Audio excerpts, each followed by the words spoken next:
New Zealand के खिलाफ टी20 series में कौन कौन से प्लेयर्स होंगे इन एक्शन, ऐलान हो गया। बिस्मिल्लाहिर्रहमानिर्रहीम, अस्सलाम वालेकुम दोस्तों, शादिब अली आपके साथ। आप देख रहे हैं स्पोर्ट्स ट्रेंड्स। कनाडा और पाकिस्तान और न्यूजीलैंड के दरमियान टी20 सीरीज का आगाज तो 18 अप्रैल से होने ही जा रहा है। न्यूजीलैंड ने अपनी टीम पहले ही अनाउंस कर दी थी, जो कि निस्बतन कमजोर नजर आ रही थी, और सवाल ये पैदा हो रहा था कि पाकिस्तान टीम जिसने रिसेंटली काकुल में ट्रेनिंग की है उसका स्क्वाड क्या होगा। तो आज सिलेक्शन कमेटी की जानिब से पाकिस्तान के स्क्वाड का ऐलान कर दिया गया और 5 सिलेक्टर्स इस मौके पर मौजूद थे, जिनमें 4 आपके क्रिकेटर्स थे और एक डाटा एनालिस्ट बिलाल अफजल साहब थे, जो कि चेयरमैन की स्पेशल अपॉइंटमेंट हैं। तो इन तमाम लोगों ने स्क्वाड अनाउंस किया। स्क्वाड आप स्क्रीन पर देख ही रहे हैं। बाबर आजम स्क्वाड में बतौर कप्तान वापस आए हैं। वर्ल्ड कप टी20 में पाकिस्तान की कप्तानी भी करेंगे। इसके साथ साथ इसमें मोहम्मद आमिर और इमाद वसीम भी आपको नजर आ रहे हैं, जिनका रिटर्न हुआ है रिटायरमेंट वापस लेने के बाद। मजीद अगर इसमें बात करें तो उस्मान खान, जिनके बारे में कहा जा रहा था कि उनको गारंटी दी जा रही है कि आप यूएई क्रिकेट को छोड़ें, आपको हम पाकिस्तान से खेलने का मौका देंगे, उनको भी सिलेक्ट किया गया। और साथ साथ इरफान खान न्याजी, जो कि लोअर ऑर्डर में एक अच्छा ऑप्शन हो सकते हैं नंबर 6-7 पर, उनको भी यहाँ पर मुंतखब किया गया है। अब सवाल यहाँ पर यह खड़ा होता है कि साहिबजादा फरहान, जो कि इतनी मेहनत के बाद न्यूजीलैंड स्क्वाड में सिलेक्ट हुए थे और पाकिस्तान सुपर लीग में भी रिसेंटली उनकी टीम तो अच्छा नहीं कर सकी, लेकिन 350 उन्होंने 8 मैचेस में जरूर बनाए थे, वो क्यों बाहर हो गए? उन्होंने तो बड़ी अच्छी परफॉर्मेंस दी थी, वो तो कई सालों की परफॉर्मेंस में पाकिस्तान स्क्वाड में सिलेक्ट हुए थे, वो कैसे बाहर हो सकते हैं? इसके साथ साथ कुछ मजीद सवाल भी यहाँ पर ये खड़े हुए कि वाइस कैप्टन स्क्वाड में कौन होगा। जब ये बात की गई वहाब रियाज से, तो वहाब रियाज ने इस बात का जवाब इस तरीके से दिया कि वाइस कैप्टन हम आगे चल के अनाउंस करेंगे और अभी हम वाइस कैप्टन अनाउंस नहीं कर रहे हैं। वहीं पर एक सवाल ये भी आया कि रोटेशन पॉलिसी की बात की जा रही है, क्योंकि सिलेक्टर्स ने इससे पहले भी कहा था, हमने अपने पिछले प्रोग्राम में भी बात की थी कि रोटेशन पॉलिसी के साथ जो है वो हम इस टीम को खिलाएंगे, और हमने सीनियर और जूनियर प्लेयर्स को बता दिया है कि किस तरीके का कॉम्बिनेशन होगा, मतलब आप रोटेशन देखेंगे। तो उस पर यह सवाल किया गया कि क्या इस रोटेशन पॉलिसी का हिस्सा कप्तान भी होंगे? तो वहाब रियाज ने कहा कि मेरी नज़र में कप्तान को भी होना चाहिए, उनको भी बैठना चाहिए और वो बिल्कुल बैठेंगे। तो अगर कप्तान बैठेंगे तो आप अभी से वाइस कैप्टन क्यों अनाउंस नहीं कर रहे? आपने अगर मोहम्मद रिजवान को वाइस कैप्टन अनाउंस करना है, शाहीन शाह अफरीदी को वाइस कैप्टन अनाउंस करना है, किसी और को करना है, आप कर दें, ताकि पता तो हो कि आपके कैप्टन अगर किसी 1-2 मैचेस में रेस्ट कर रहे हैं, बैठ रहे हैं, या आप डिफरेंट कॉम्बिनेशन ट्राई करने जा रहे हैं, तो कौन कप्तानी करेगा।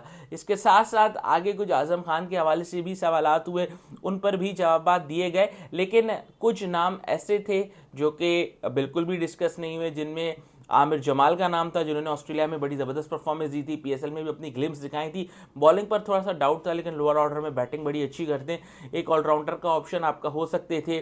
फिर स्क्वाड की अगर हम बात करें तो वसीम जूनियर स्क्वाड में शामिल नहीं है। वसीम जूनियर कंसिस्टेंटली पाकिस्तान के लिए परफॉर्मेंस करते हुए आ रहे थे, और मुझे बड़े अच्छे तरीके से याद है कि न्यूजीलैंड के अगेंस्ट जो हमने आखिरी मैचेस खेले थे, उनमें मोहम्मद वसीम जूनियर की बड़ी अच्छी परफॉर्मेंस थी। उसके बावजूद मोहम्मद वसीम जूनियर जो है वो अब बाहर हो चुके हैं। हारिस रऊफ तो इंजर्ड है, हारिस रऊफ का तो इतना डिस्कस नहीं हुआ, लेकिन मोहम्मद नवाज यहाँ पर ड्रॉप ज़रूर हुए हैं। इमाद वसीम आ गए हैं, लेकिन मेहरान मुमताज़ की जगह नहीं बनी। अबरार अहमद की एडिशन हुई है इस टी20 स्क्वाड में, तो अबरार कैसा करते हैं ये भी हमने देखना होगा। एक अच्छा प्रोस्पेक्ट अबरार साबित हो सकते हैं। ओवरऑल अगर हम देखें तो स्क्वाड अच्छा है, मगर कुछ प्लेयर्स जो कि शायद पाकिस्तान की लाइन में लगे हुए थे, जैसे हसीबुल्ला, वो कहीं नज़र नहीं आ रहे, उनको रिजर्व में रखा गया है। फरहान को रिजर्व में रखा गया है, वसीम जूनियर को रिजर्व में रखा गया है। इसी तरीके से अगर हम मोहम्मद हारिस की बात करें तो मोहम्मद हारिस को तो रिजर्व में भी नहीं रखा गया।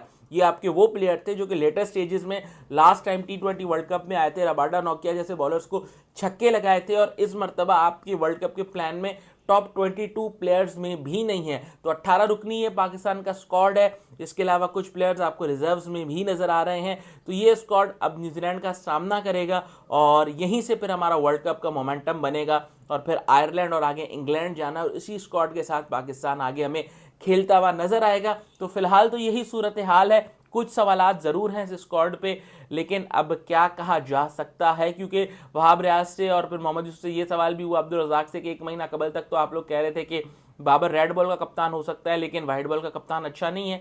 तो उस पर वहाब रियाज ने कहा कि नहीं, हमें लग रहा था कि वर्ल्ड कप के लिए कोई एक्सपीरियंस कप्तान होना चाहिए, और जो टीम को वहाँ पर लड़ा सके, फाइट कर सके, और इस वक्त बाबर आजम से बेस्ट अवेलेबल ऑप्शन कोई नहीं था। तो ये सजेशन वो सलाह ज़का अशरफ साहब को भी दे देते, क्योंकि उनके भी चीफ सेलेक्टर यही थे। तो बहरहाल वहाब रियाज से सवाल ये भी हुआ कि अगर आप टीम के साथ होंगे एज एन सीनियर मैनेजर, तो सीनियर मैनेजर क्या, मतलब आप एज एन ऑब्जर्वर क्यों नहीं होते? तो उन्होंने कहा नहीं, पहले भी manager, assistant manager Pakistan team के साथ रह चुके हैं, मैं वहाँ पर जाऊँगा, मैं रोटेशन पॉलिसी इंप्लीमेंट करवाऊँगा। मतलब उनको शायद मोहम्मद यूसुफ में अजहर महमूद पर ट्रस्ट नहीं है, इसीलिए वो खुद जा रहे हैं, शायद उनका कहने का मकसद यही था। लेकिन मैं कुछ इस पर मजीद बात नहीं करूँगा। लेकिन मोहम्मद यूसुफ ने ये कह दिया, उनसे एक सवाल हुआ कि सिलेक्टर जो है वो केपी से या बलूचिस्तान से नहीं है, तो उन्होंने कहा गैरी क्रिस्टन जो है वो साउथ अफ्रीका से। मतलब उन्होंने कंफर्म कर दिया कि गैरी क्रिस्टन ही पाकिस्तान के आने वाले हेड कोच होंगे। इस सीरीज में तो अजहर महमूद हेड कोचिंग कर रहे हैं, लेकिन आने वाली सीरीज में जो है वो गैरी क्रिस्टन ही हेड कोच होंगे। यूसुफ भाई बड़े मासूम आदमी है, कुछ ना कह के भी उन्होंने बहुत कुछ कह दिया। तो उन्होंने सिलेक्टर्स में गैरी क्रिस्टन का नाम ले लिया और हेड कोच ने सिलेक्टर रहना है, तो उसका मतलब गैरी क्रिस्टन जो है वो कंफर्म हो चुके हैं।